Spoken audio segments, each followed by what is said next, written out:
acidentes de trabalho no Brasil cresceu 37% de acordo com o levantamento divulgado pelo Ministério da Saúde. Mas o que foi que houve? André Santiago está voltando ao vivo. Qual o motivo, hein, André? Pois é, Renata, as empresas, estão, às vezes, deixando a desejar nesse requisito segurança do trabalho, a inspeção no ambiente de trabalho. São vários os motivos e quem vai abordar esse tema é o Francisco Reginaldo, que é auditor fiscal do trabalho, do Ministério do Trabalho, aqui em Caruaru, vai trazer os detalhes desse tema. A gente vai conversar com ele agora. Bom dia a todos os ouvintes da Rádio Cidade. Satisfação enorme falar com vocês. Estou à disposição. Doutor Francisco, quais as motivações para o crescimento desses casos? Quais as doenças relacionadas ao trabalho e por que elas estão mais frequentes? Olha, esses números, apesar de altos, e elevados, eles não são novidades aqui no Brasil. Para ter ideia, o Brasil é o quarto país no mundo, atrás apenas dos Estados Unidos, da China e da Indonésia. É o quarto país no mundo onde ocorre mais acidentes de trabalho, infelizmente. Então a gente ocupa essa posição no ranking, mas uma posição que ninguém queria estar. E esses acidentes acontecem de uma forma continuada e alta aqui no Brasil por uma simples razão: a falta de prevenção das empresas, a falta de capacitação dos trabalhadores, a falta de treinamento dos trabalhadores e também, principalmente, pela inobservância das normas de segurança do Ministério do Trabalho. Então, são números alarmantes, e por uma questão cultural, as empresas e os trabalhadores não observam as normas de segurança. Para você ter uma ideia, nos últimos 10 anos, aconteceu aqui no Brasil em torno de quase 7 milhões de acidentes. Isso dá uma média, amigos, de quase 700 mil acidentes por ano. Tá? E os acidentes fatais, nesses últimos 10 anos, foram na ordem de quase 26 mil trabalhadores. Então, são números muito altos. Esses números, 26 mil mortes ao longo de 10 anos, eles são maiores, muitas vezes, de muitas cidades do Brasil. Então, são números alarmantes e, como disse, por falta de prevenção, por falta de cumprimento das normas de saúde e segurança do trabalhador. As empresas não cumprem as normas de segurança porque entendem que vão elevar os custos. Mas você tem que pensar que, primeiro, por uma questão legal, cabe às empresas cumprir as normas de segurança. O que é cumprir as normas de segurança? Tornar seus espaços, adequar seus espaços de trabalho de forma segura, fornecendo os equipamentos de proteção individual aos trabalhadores, treinar seus trabalhadores, capacitar seus trabalhadores. Tudo isso certamente vai colaborar para que esses números se reduzam, diminuam. Então, é importante que as empresas cumpram as normas de segurança do trabalho e, principalmente, que treinem, que capacitem seus trabalhadores, porque certamente esses números vão cair. Doutor Francisco Reginaldo, toda empresa de pequeno porte, médio e grande, principalmente, precisa ter um profissional de segurança do trabalho ou não? Não contratar como empregado. Algumas empresas, dependendo do porte, dependendo do número de empregados, elas têm que contratar esses profissionais como engenheiro do trabalho, técnico de segurança, tem que também, dependendo do número de empregados também, instalar as CIPAs, que é a Comissão de Prevenção de Acidente de Trabalho, mas isso, nesses casos, a contratação direta como empregado vai depender do grau de risco da empresa e também do número de empregados. Mas toda empresa, independentemente do número de trabalhadores, ela tem que se preocupar em tornar seus espaços, seus ambientes de trabalho seguros, para evitar acidentes. E para isso ela tem que contratar esses profissionais. Esses profissionais têm a qualificação necessária para verificar quais os riscos, quais os perigos que existem nos seus ambientes e, a partir daí, fazer as adequações necessárias, né, para evitar esses acidentes. Aqui em Caruaru, a gente foi falado aí, né, que houve um aumento de 37%, né, e fazendo um recorte aqui para a nossa cidade, de 2022 para 2023, houve um aumento na ordem de 40% no número de acidentes. Em 2022, por exemplo, aconteceram aqui, né, 359 acidentes, e em 2023 esse número subiu para 509. Isso dá um acréscimo percentual de 40%. E olhe que esses números são números oficiais, né, não são aqueles nas empresas formais, né, que estão de fora, por exemplo, os acidentes informais, dos empregadores informais. Então, esses números, apesar de serem elevados, eles não traduzem a realidade, eles são subnotificados.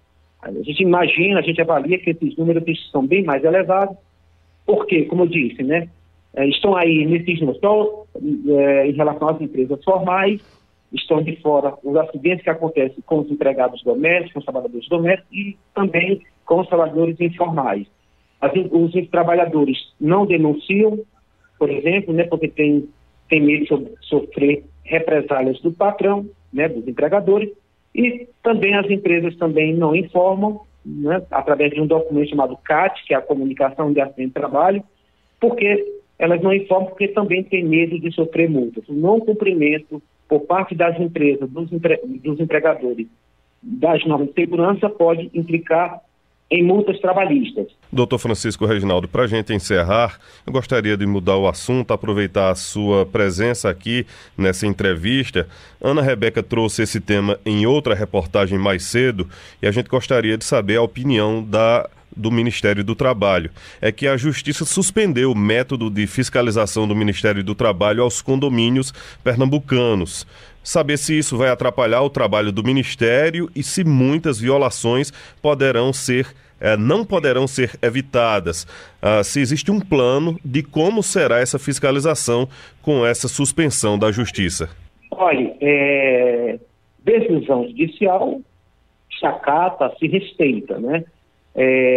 Essas notificações foram suspensas, né, porque o Judiciário entendeu, né, que não cabe aos condomínios, aos síndicos, fornecer a relação dos moradores e dos seus trabalhadores nas unidades que fazem parte desse condomínio. O Judiciário entendeu, mas o Ministério do Trabalho está recorrendo. Então, por enquanto, em face da decisão judicial, os síndicos e os condomínios não estão obrigados a fornecer essa relação dos moradores e dos seus trabalhadores domésticos, tá? Mas, como disse, o Ministério do Trabalho vai recorrer. Está só suspenso. Nesse momento, essas notificações estão suspensas. O objetivo, amigos, dessas notificações, o objetivo ocorreu porque, no Brasil, essa classe de trabalhadores, que são os trabalhadores domésticos, é uma classe onde existem, né, o maior número de irregularidades. São aproximadamente 6 milhões de trabalhadores domésticos e apenas 30% desse pessoal, segundo pesquisas e segundo estudos nossos, né, apenas 30% desses trabalhadores têm carteira assinada. E sem esquecer que, além de não ter carteira assinada, por exemplo, né, muitos desses trabalhadores, né, são submetidos a condições degradantes de trabalho, como jornada exaustiva de trabalho, o não uso de equipamentos e até condição análoga de escravo. Então, essas notificações, elas foram iniciadas por justamente, nós entendemos, nós avaliamos que esse setor dos trabalhadores domésticos, esse setor é o setor que mais onde acontecem irregularidades, né, e muitas vezes, alguns empregadores, pelo fato do auditor fiscal não poder adentrar na residência, Então, muitos desses empregadores, muitos desses patrões e patroas domésticas cometem uma série de irregularidades. Então, essas notificações foram pensadas nesse sentido. Mas, né, o judiciário entendeu que não caberia aos síndicos e aos condomínios fornecer essas relações. Nós vamos acatar, mas, como disse, né, o Ministério do Trabalho vai recorrer porque a gente tem que dar um basta nas irregularidades que acontecem, né, no âmbito das residências, de algumas residências no Brasil. Doutor Francisco Reginaldo, muito obrigado pelas informações, pelos esclarecimentos, a entrevista aqui à Rádio Cidade. Eu que agradeço, estou à disposição. Bom dia a todos. Renata, a gente gravou essa entrevista com o Francisco Reginaldo agora há pouco e, após a gravação, ele enviou ainda um complemento da fala dele com relação a essa suspensão do método de fiscalização do Ministério do Trabalho aos condomínios pernambucanos por parte da Justiça. E o complemento diz o seguinte, abre aspas, só para acrescentar que as notificações no entendimento do Ministério do Trabalho não viola a Lei 13.709/18 de proteção de dados LGPD, que trata do sigilo das informações dos cidadãos, como identificação e imagem, que foi fundamento legal do Judiciário para concessão da liminar. Quando no interesse da administração pública para cumprimento de lei, no caso as leis trabalhistas, as informações dos trabalhadores e moradores podem ser divulgadas conforme a referida LGPD, que é a Lei de Proteção de Dados. E, portanto, as notificações do Ministério do Trabalho e Emprego têm respaldo legal, fecha aspas, o complemento aí da fala de Francisco Reginaldo com relação à suspensão do método de fiscalização do Ministério do Trabalho aos condomínios pernambucanos.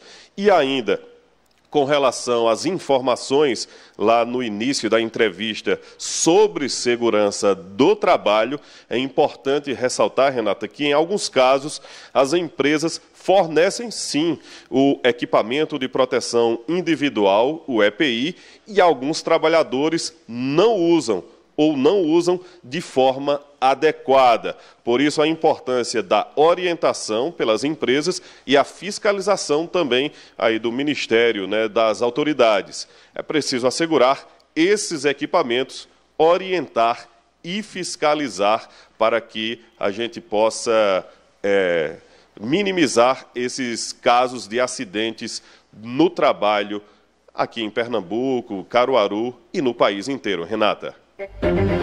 Perfeito, André.